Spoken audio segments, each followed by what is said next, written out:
You ask Tiger to calculate. This deals with finding the midpoint between 2 points. The midpoint between the 2 points is 8.5, negative 6.5. Let's solve it step by step. Plot the 2 points and calculate the midpoint using the formula. The coordinates of point 1 are, x1 equals 2, y1 equals 17. The coordinates of point 2 are, x2 equals 15, y2 equals negative 30. PM represents the midpoint of the 2 points.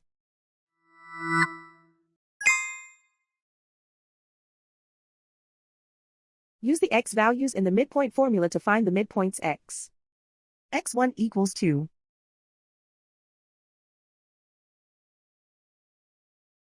x2 equals 15.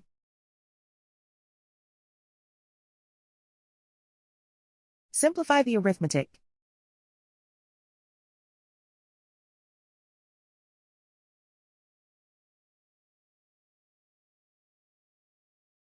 Use the y values in the midpoint formula to find the midpoints y. y1 equals 17.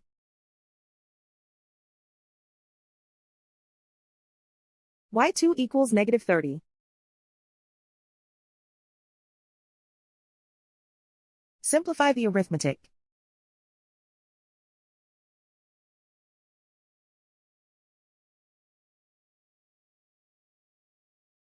And so, the midpoint is 8.5, negative 6.5.